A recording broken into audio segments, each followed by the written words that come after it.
I wanted to start by asking you about an Instagram posting of yours that I watched in the last few moments, where you spoke of a true win in this conflict and said it should involve occupation, displacement, and settlement.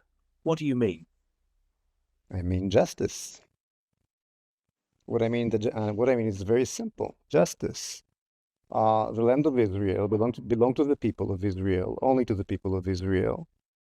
And as long as the Arab occupation of parts of our land will continue, they will not stop until you know, they get a good appetite and will wish for more.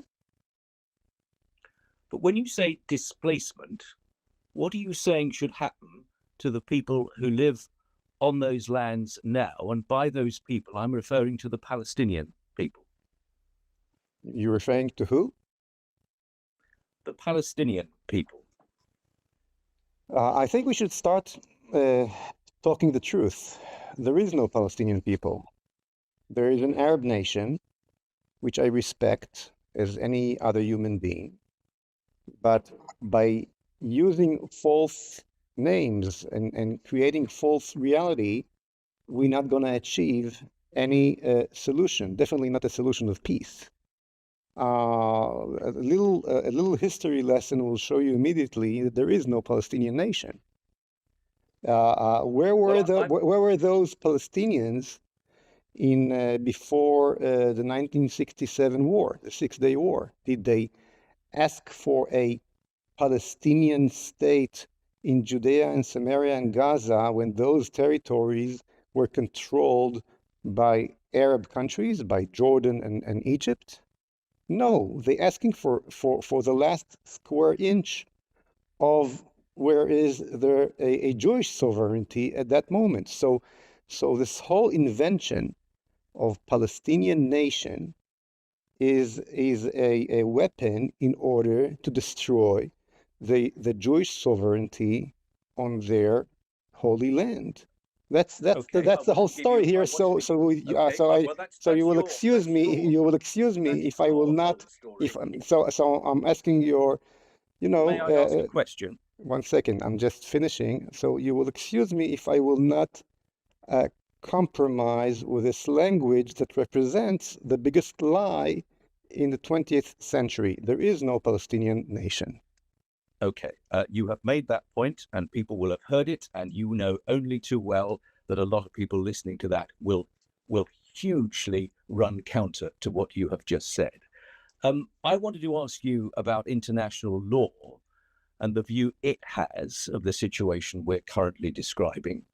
All Israeli settlements are illegal under international law as they violate Article 49 of the Fourth Geneva Convention, which Israel ratified. And settlement expansion plans, and we're seeing more of those at the moment, are often used as a way to consolidate Israel's annexation of occupied territory, and that contravenes Article 2.4 of the UN Charter. How do you respond to that specifically in the light of what you've just said? I will respond to everything you said, but I hope you'll give me the time to explain, because my English is not so great as yours. So please give me the time. First of all, the fact that huge majority will not agree with what I said about the existence of Palestinian nation does not mean it is not true. Truth and false is not about democracy. It's about it's important on the international stage. It's about reality. Okay, so I'm talking about facts over here, and not about majority or minority. Okay, that's first of all. I'm saying the truth. I'm connected to the true the true one and only reality and history that there is. But this is my obligation. It's my obligation in this position to point out that what. No, that's very well. I'm not angry at that. No, I accept that, but I just wanted to make that point because that's clearly my job and what I'm here to do. Definitely, that's definitely fine. I'm just saying that the argument that I'm wrong because they're the majority that will not agree with me is not realistic. Is not a factor in for my understanding what's right and what's wrong. If you're right, you're right, even if most of the people do not agree with you. And you can go back to the story of the emperor in new clothes. Everybody thought that the king is well dressed. Okay, but the one kid who said that the king is naked was obviously the right was connected to reality. So if I need to be that little boy who says the king is naked, I will. Okay, that's first of all. Now about your second point that you made about the international law. Okay. For very strange reason, this international law is not so bothered about what the Hamas did at the 7th of October. It's absolutely condemned it in every way possible. Oh no, that's not true. Now you're not saying the truth. Now you're not saying the truth. The UN, okay, and the UN organization doing whatever they can in order to run away from that condemning. If they do it only after pressure and after and when they have no other, with half of their mouth and so on. So I definitely don't agree with what you said right now. Now, I'll give you another example. How much is the international law dealing with a horrific thing that happened in Syria, in North Korea, in Russia, in China? You see that from some reason the international law is used specifically in much bigger scale against the Jews who trying to resettle their promised land. Right, but I am not asking you about the international law as it applies to Russia or Syria or North Korea. I'm asking you about the international law as it applies to Israel. Why? Because that's why we invited you onto the program. And what I'm trying to say that this is not the reason.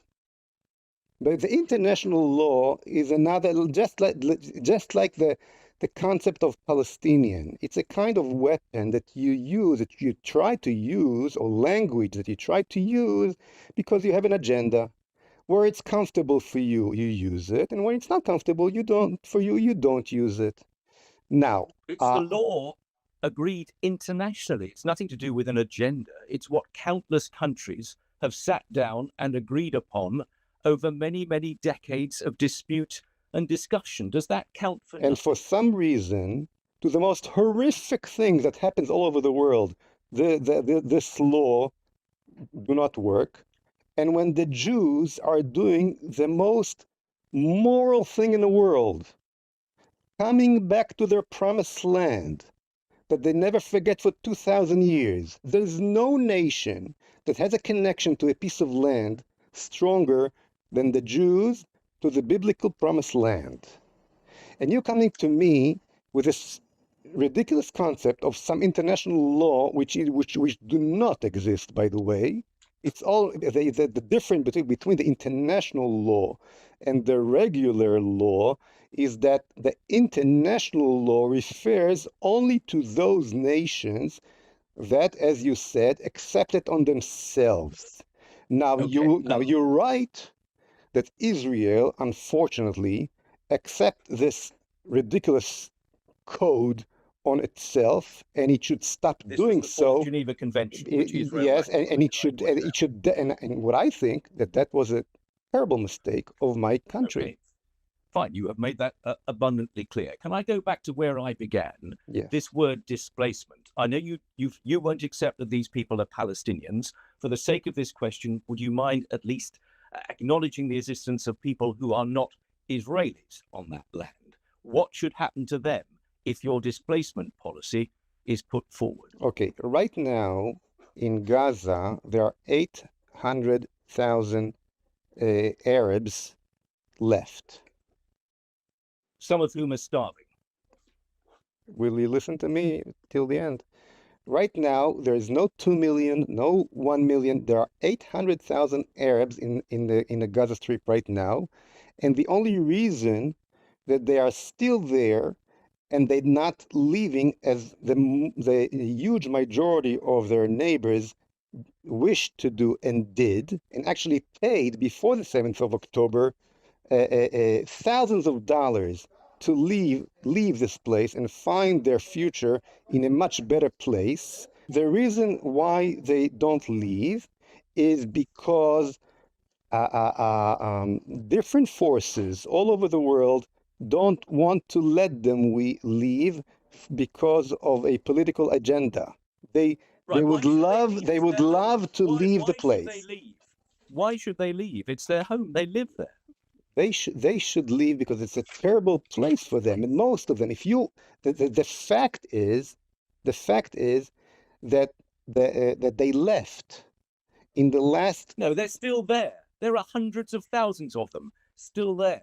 All I'm saying is open the gates and let them. Don't stop them from fulfilling what they wish to do. They are being used as a political card by evil forces. They're being used and called a fake nation in order to become a weapon against the Jews. And where Now, the fact that the international law, I'll tell you immediately, the international law was never raised when they shot missiles against Israeli cities during the last 30 years since Israel left the Gaza Strip. Well, once again, that was widely condemned by the international community on every occasion. It was widely condemned. I disagree with what you said. What you said now is not truth. It's the opposite of the truth.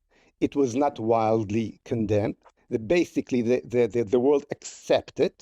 Okay, Israel left the Gaza Strip. They continue shot missiles against Israel, which ended with what we got at the 7th of October.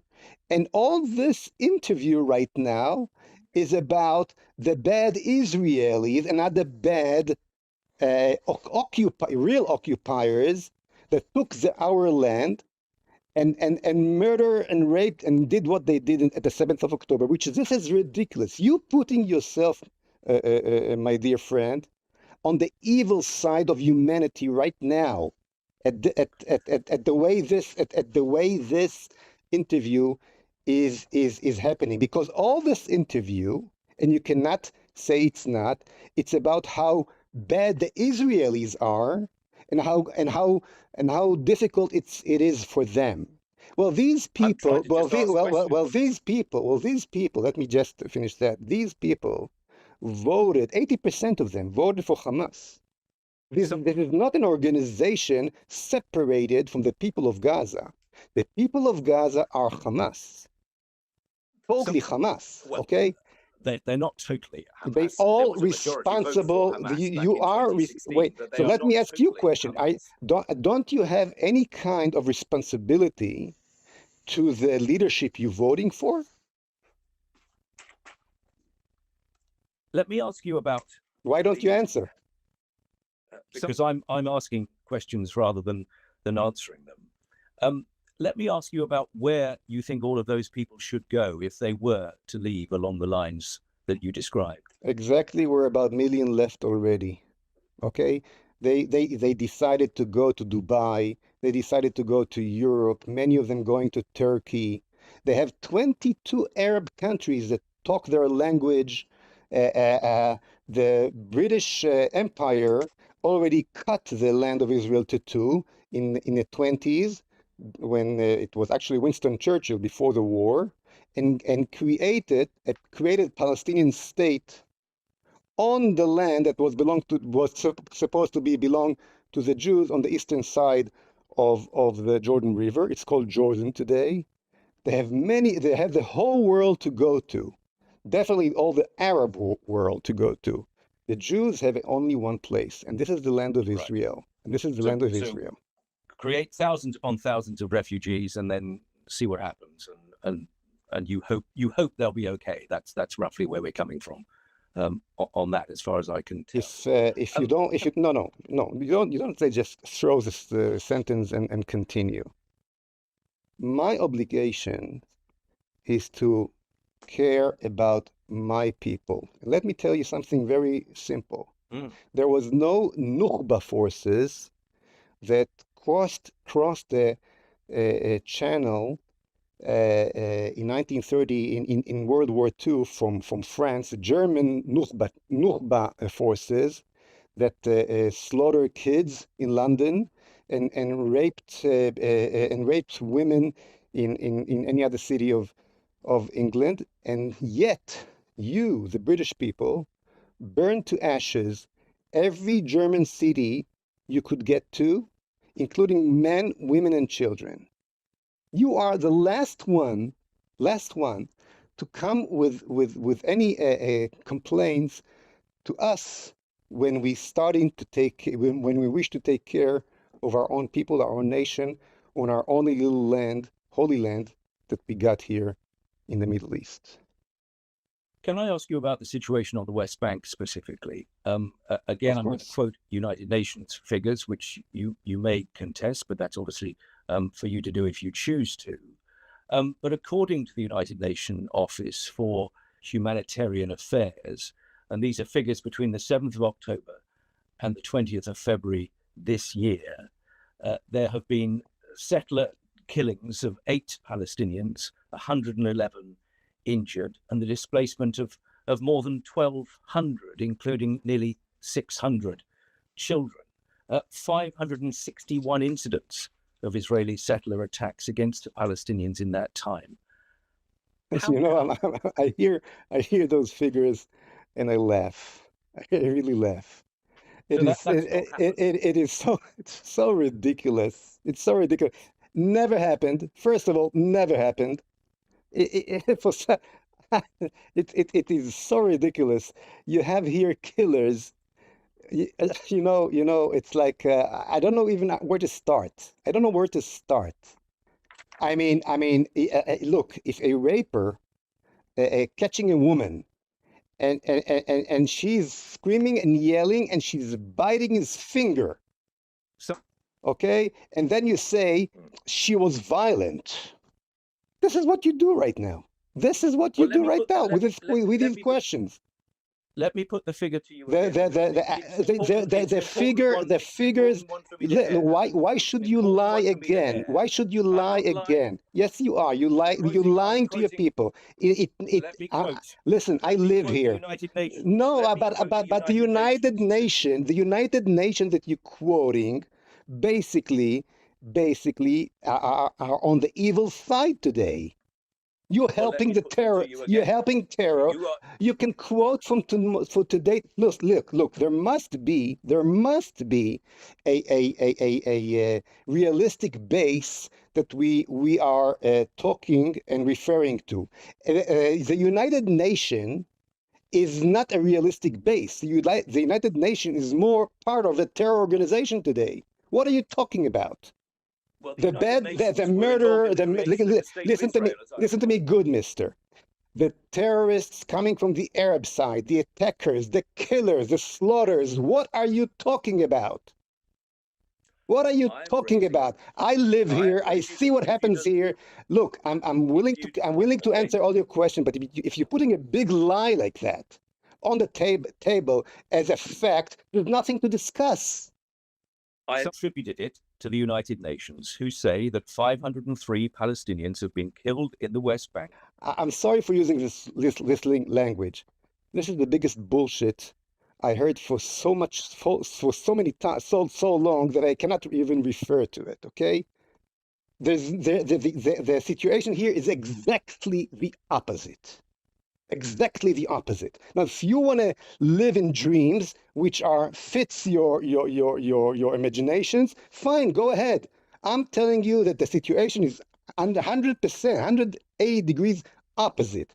The Arabs are killing the Jews, and not the opposite as they're trying to show it. Okay, that's the situation. Now, please ask me questions and about the true reality and not about the false reality. On this program since October the 7th, there have been occasions when we have sat down with Israelis and Palestinians who are working together, whether it's in the business community, whether the arts world, the music world, the sporting world, to try and make the situation that you and others face in the region better. Are they so wrong to try to do that? Besides the fact you use the word Palestinian again, which I don't agree on. I agree with what you just said. Whenever an Arab people or any other Gentile, it doesn't matter if he's an Arab or any other nation, wish to work together in peace and not taking away my land from me and not to kill me, my door is open. Go ahead. We're not looking for war. We're not looking for, God forbid, bloodshed. But the minute you use, but the minute you did use the word Palestinian, you basically said that I am an occupier on my own land.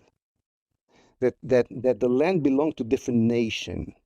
So basically, you declared war with these naive sentence. The minute you're saying the word Palestinian, you basically declared war on me because you basically said that my land do not belong to me anymore. It belongs to different nation. Okay? So just take off the word Palestinian from the sentence, and I agree with every word you said. So your door is open, but it's only open if you won't refer to them as Palestinian and if they all leave Gaza where they currently live. My door is fully open to any kind of good relationship with any nation in the world as long as they accept the fact that the land of Israel, the biblical land of Israel, belongs to the Jews and only to the Jews. So your door is open, but solely on your terms. Oh, I'm willing to talk to you only if you'll give me half of London. Is your door open to me as well? With this wish of mine? Can we talk about it? I think you know well that London is not in my gift. The point I was making is that if you only open your door when the people walking in already know they've lost before they even pushed it open, no one is lost. What's the point of them walking through it? No one is lost. They will see it as a loss. Well, a huge loss. If you want to declare war without saying it and wish to me to give you my land, you're basically declaring war, and you'll find war, and I'm going to win that war. Let me tell you, I'm going to win that war. The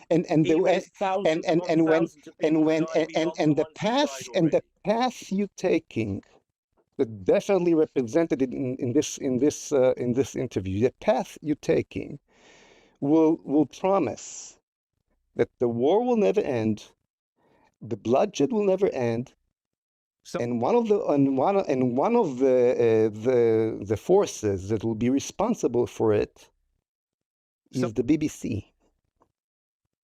Because when you're taking this side, the evil side of history, and you should understand that the Jewish nation is coming back to their promised land after 2,000 years, exactly as it's mentioned in the Bible.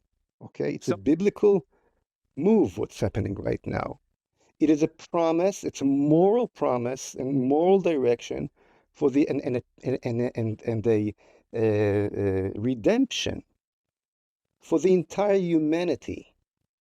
It is something that the evil forces of humanity are trying to stop.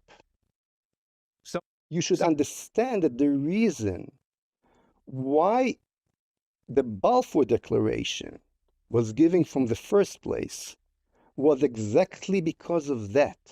Because the good side of the British nation realized after World War I that we need a different message that will come to the world from the promised land, to the entire humanity, that the Jews has to come back to their promised land and create their nation again and radiate from here to the entire world the true message from the true message, the true moral that all the believers in the world know that will come from Zion. So, And those forces that you represent right now in this interview, who trying with all kind of lies, like Palestinian nation, like Jews are that murdering Palestinians, so-called Palestinians, and so on, trying to stop it, stop this amazing redemption of what we see here when the Jews are creating their promised land again. Basically connect themselves to the evil side of history. You should understand that. amidst all of this, there are still significant numbers of Israeli hostages being held by Hamas in Gaza. How does anything that we have discussed in the last 15 minutes or so help them? If Israel would have won that war in the first week, as it should,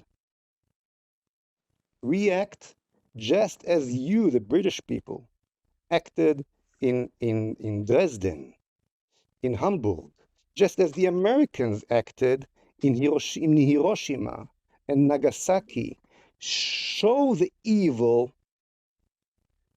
its right place in the world. There's no place to that kind of Islamo-Nazism in history, in the world.